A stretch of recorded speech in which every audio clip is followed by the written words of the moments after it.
दरअसल पिछले 3 दशक में ऐसे कई मौके आए जब देश की करीब 67 करोड़ आबादी को ये भरोसा हो चला था कि संसद के जरिए उन्हें नुमाइंदगी मिल ही जाएगी। लेकिन महिलाओं की भागीदारी से जुड़ा ये मुद्दा राजनीति की फिसलन भरी जमीन पर दूर तक नहीं जा सका। आधिकारिक तौर पर पिछले 27 साल से महिला सशक्तिकरण से जुड़ा मुद्दा अपने लिए समर्थन में जुटाने में जुटा रहा है। आपको बता दें कि 12 सितंबर 1996 में पहली बार महिला आरक्षण विधेयक को लोकसभा के सामने रखा गया था, लेकिन कुछ राजनीतिक दलों के विरोध की वजह से ये पारित नहीं हो सका। इसके बाद साल 1998 में सरकार की तरफ से दूसरी बार कोशिश की गई। हालांकि इस बार भी महिला आरक्षण के मुद्दे पर उस समय की सरकार को लोकसभा में नाकामी ही हाथ लगी। इसके करीब 1 साल बाद यानी कि साल 1999 में फिर राजनीति में महिलाओं की भागीदारी बढ़ाने वाले इस बिल को लोकसभा में पेश किया गया, लेकिन इस दफा भी इस बिल की किस्मत में पारित होना नहीं लिखा था। चौथी बार कोशिश हुई ठीक 9 साल बाद यानी कि साल 2008 में, जब कांग्रेस के नेतृत्व वाली यूपीए 1 सरकार की तरफ से महिला आरक्षण विधेयक को राज्यसभा में पारित करवाने की कोशिश की गई। लेकिन इस बार यूपीए के कुछ सहयोगी दलों ने ही इस बिल का विरोध शुरू कर दिया, जिनमें मुलायम सिंह यादव की समाजवादी पार्टी और लालू यादव की पार्टी राष्ट्रीय जनता दल शामिल रही। 2008 में राज्यसभा में पेश होने के दौरान दोनों दलों के सांसदों ने बिल को छीनने और फाड़ने तक की कोशिश की थी। इसके बाद विरोध को देखते हुए महिला आरक्षण बिल को स्टैंडिंग कमेटी को भेज दिया गया। हालांकि इससे पहले कि बिल दोबारा राज्यसभा में पेश होता, समाजवादी पार्टी और आरजेडी ने इसके विरोध में यूपीए से समर्थन वापस ले लिया। हालांकि फिर भी राज्यसभा से ये बिल किसी तरह से पास हो गया, लेकिन 4 साल तक लोकसभा में अटका रहा, वहां से पारित नहीं हो पाया। उसका नतीजा ये रहा कि 15वीं लोकसभा के भंग होते ही महिला आरक्षण बिल भी लैप्स हो गया। इस कानून को लेकर विपक्षी दलों ने तमाम तरह की आशंकाएं जाहिर की, कुछ शर्तें भी रखी, कुछ सुझाव भी दिए। महिलाओं में भी अलग अलग तबके, जाति, धर्म, समुदाय के नाम पर कोटे के अंदर कोटा की मांग भी की गई। पर अब यहां तक राह बनी है तो कानून बनने की उम्मीद भी जगी है। लेकिन कानून के लागू होने में संवैधानिक अड़चन है, जिनका जिक्र विपक्ष भी कर रहा है। तो आइए समझते हैं कि क्या है अड़चनें और सरकार क्यों ये उम्मीद जता रही है कि 2029 में संसद में 1/3 सीटों पर सिर्फ महिला सांसद ही नजर आएंगे। नारी शक्ति बंधन अधिनियम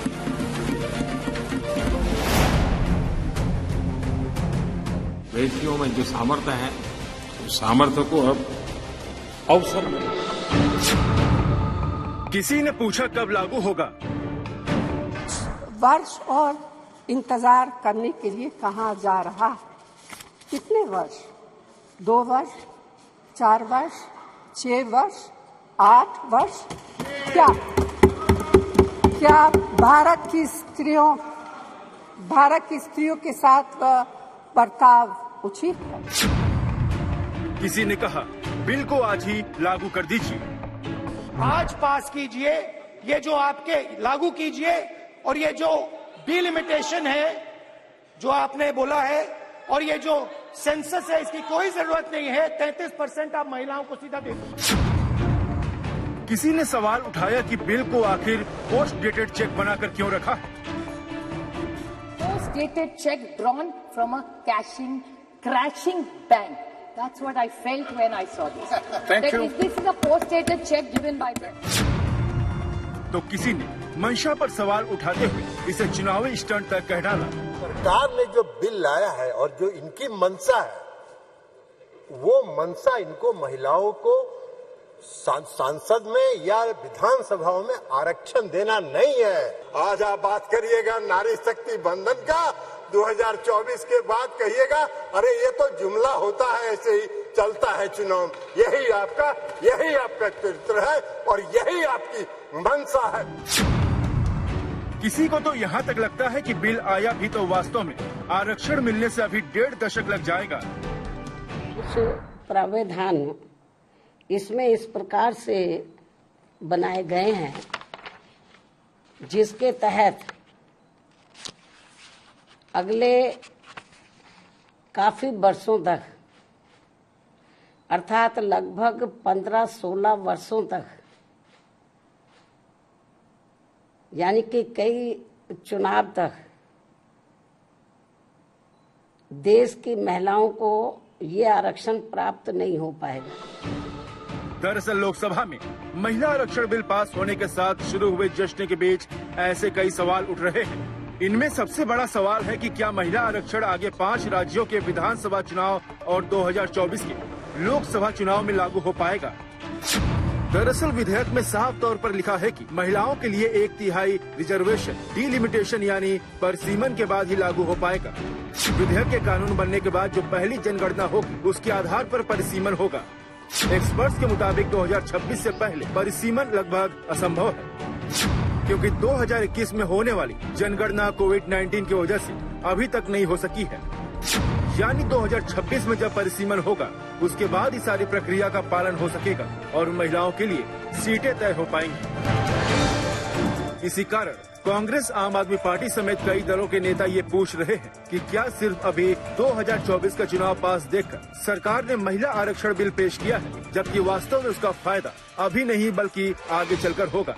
यही वजह रही कि 8 घंटे तक चली लोकसभा में चर्चा के दौरान विपक्ष का सवाल यही रहा कि पास तो मिलकर कर देंगे, लेकिन सरकार आखिरकार इसे लागू कब से करेगी और आगे चलकर लागू करना है तो अभी से क्यों नहीं कर देगी। महिला आरक्षण बिल को लाने की टाइमिंग को चुनावी सियासत से जोड़कर देखते हुए विपक्ष के सवालों का जवाब गृह मंत्री अमित शाह ने दिया। हमारी मंशा पर भी सवाल उठाए। डिलिमिटेशन कमीशन को पहले हम समझ लें। डिलिमिटेशन कमीशन हमारे देश की चुनाव प्रक्रिया को निर्धारित करने वाली एक महत्वपूर्ण इकाई का कानूनी प्रावधान है और वो अपॉइंटमेंट से होती है, मगर वो क्वासा जुडिशियल प्रोसीडिंग्स होते हैं। इसकी अध्यक्षता सुप्रीम कोर्ट के रिटायर्ड जज करते हैं। इसके अंदर चुनाव आयुक्त के एक प्रतिनिधि भी होते हैं और भी 2-3 संस्थाओं के प्रतिनिधि होते हैं जो चुनाव की प्रक्रिया के साथ जुड़े हुए होते। और इसके कानून के तहत सभी मान्य राजनीतिक दलों के एक सदस्य भी उस डिलिमिटेशन कमीशन के मेंबर होते हैं।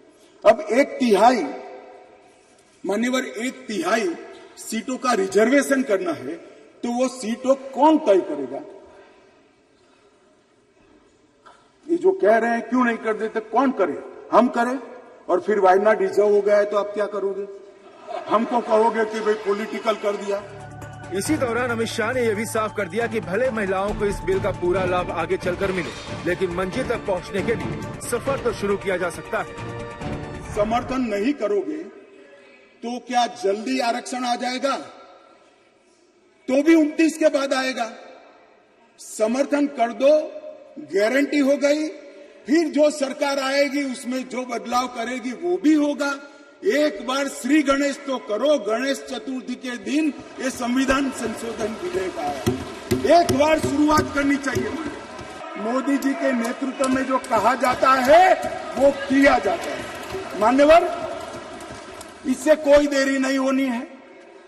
चुनाव के बाद तुरंत ही जनगणना और डिलिमिटेशन दोनों होंगे और बहुत जल्द ये दिन आएगा कि सदन में 1/3 माताएं यहाँ बैठकर देश के भाग्य को तय करती होंगी। यानी नियत भी है, इरादा भी और वादा भी। लोकसभा से शुभ शुरुआत हो चुकी है और आने वाले वक्त में महिला आरक्षण बिल देश की आबादी के लिए सपने से हकीकत में बदल जाएगा।